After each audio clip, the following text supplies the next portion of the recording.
Welcome to your Monday Marketing Motivation. So, a disaster is a sudden event, such as an accident or a natural catastrophe that causes great damage or loss of life. And many companies have disaster plans in place when it comes to their day to day operations. But in a time where many businesses are sharing marketing messages daily through scheduled social media posts and emails, it's time to ask yourself, is your marketing ready for the next disaster? Hi, I'm Tracy Pachaki, the marketing strategist and owner of Illustrated Designs, and today we're discussing the usefulness of a marketing disaster plan. I've spoken at length about the importance of understanding your target audience and communicating with them using language that connects with them. So, when a disaster strikes, the language, tone, and message that would have been well received one day could quickly be interpreted as your brand being out of touch, insensitive, or even worse. Now, most of us recognize that companies are creating and scheduling content days, weeks, and sometimes months in advance. And when you're crafting your messages, you're probably going to great lengths to make sure that they're on point. But when a disaster strikes, do you have a plan in place to quickly review your scheduled messages before they reach your audience and potentially affect your reputation? Your brand's image and reputation can change in the eyes of your target audience with just one badly timed word.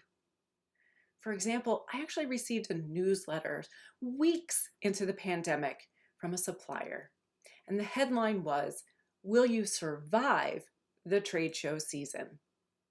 Now, that newsletter wouldn't have offended anyone prior to the pandemic. But with people fighting to keep their businesses running and protect themselves, their staff, and their families from a virus, surviving had a whole new meaning.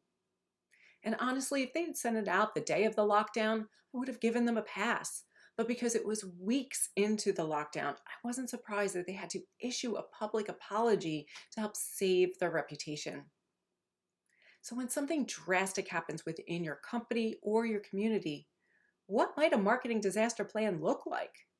Well, here are 5 things to get your marketing disaster plan started. Number 1, you need to establish who will be responsible for reviewing the pre-scheduled content with a chain of command. Number 2, look at all of your marketing plan and your marketing calendars. What channels is your company using and where are your messages being scheduled? Determine what the process to make any adjustments necessary might look like. Number 3, make sure that the person or people in charge of reviewing your messaging understand that once they are safe from whatever the disaster is, they have a task to evaluate your marketing efforts. Number 4, your plan should include training them on why they are evaluating the messages and that they should be prioritizing being empathetic to the situation. And last but not least, number 5, make sure that the marketing disaster team has access to all of the tools they'll need to intercept anything that could be interpreted badly and outline how they will communicate any safety concerns, business disruptions, and any other important information to your target audience.